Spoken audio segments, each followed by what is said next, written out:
கேடகம் உறவுகளுக்கு வணக்கம். விஜய் அவர்களுடைய இந்த சுற்றுப்பயணம் தமிழக அரசியல்ல மிகப்பெரிய ஒரு மாற்றத்தை ஏற்படுத்தக்கூடிய வகையில அமையும் என்பது எதிர்பார்த்தது தான். ஏன்னா, விஜய் அவர்களுக்கு மிகப்பெரிய ஒரு வரவேற்பு மக்களிடையே இருக்கிறது என்பதை யாராலும் மறுக்க முடியாத ஒன்று.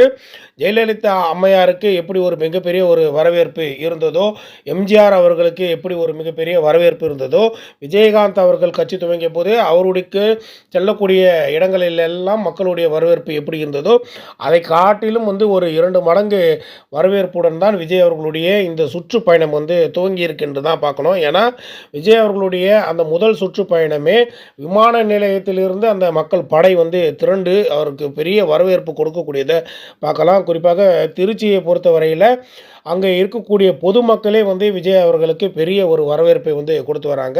குழந்தைகள் முதல் பெரியவர்கள் வரை, கர்ப்பிணி பெண்கள் முதல் அனைவரும் காலை 4 மணியிலிருந்தே அந்த இடத்துல அங்கே இருக்கக்கூடிய அந்த கடைகளில் இருக்கக்கூடிய வாசலில் இடங்களை பிடிக்கக்கூடியதெல்லாம் பார்க்க முடியுது. ஏன்னா, அந்த இடத்துல மிகப்பெரிய தொண்டர்கள் படை குவியறது காரணமாக விஜய் அவர்களை ஒரு முறையாவது பார்த்துவிடும் என்ற ஒரு அடிப்படையில் அந்த மக்கள் அங்கே மிகப்பெரிய அளவில் குவிந்து கொண்டிருக்கிறார். குறிப்பாக விஜய் அவர்களுக்கு இது மிகப்பெரிய ஒரு வாக்கு அரசியலாக மாறும் என்பதில் எந்தவித சந்தேகமும் இல்லை. ஏன்னா, எம்ஜிஆர் அவர்களுக்கு எப்படி ஒரு பெரிய வரவேற்பு இருந்ததோ, விஜயகாந்த் அவர்களுக்கு எப்படி ஒரு வரவேற்பு இருந்ததோ, அதை இப்போ விஜய் அவர்கள் பிரதிபலித்து கொண்டு இருக்கிறார் என்று தான் கவனிக்கணும்.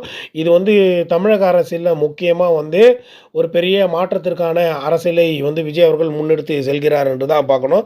2026 சட்டமன்ற தேர்தலை பொறுத்தவரையில் மிகப்பெரிய ஒரு மாற்றத்தை உருவாக்கக்கூடிய ஒரு சட்டமன்ற தேர்தலாக விஜய் அவர்கள் அமைத்து காட்டுவார் என்பதில் எந்த ஒரு வித சந்தேகமும் கிடையாது. ஏன்னா, பெரிய மாற்றம் என்று எண்ண இருக்கக்கூடிய பல மக்கள் விஜய் அவர்களை தாங்கி பிடிப்பதற்குத்தான் அதிகமான வாய்ப்புகள் இருக்கக்கூடியதை கவனிக்கலாம். விஜய் அவர்கள் போகக்கூடிய ஒவ்வொரு இடத்திலும் மக்களுடைய ஒரு திரளான ஒரு வரவேற்பு இருக்குது. பல லட்சக்கணக்கான மக்கள் குவிகிறாங்க.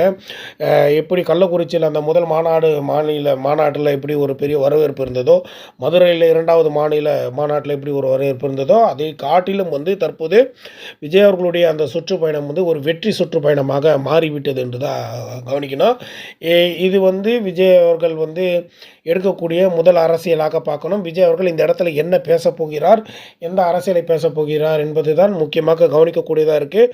குறிப்பாக விஜய் அவர்கள் ஒவ்வொரு சந்திப்பிலும் அவர் பேசக்கூடிய அரசியல்கள் தற்பொழுது இன்டர்நேஷ்னல் மீடியா வரைக்கும் உற்று கவனிக்கக்கூடிய ஒரு அரசியலாக இருக்கும் என்பதில் பார்த்து கொண்டிருக்கிறார்கள். குறிப்பாக இந்த விஜய் அவர்களுடைய இந்த சுற்று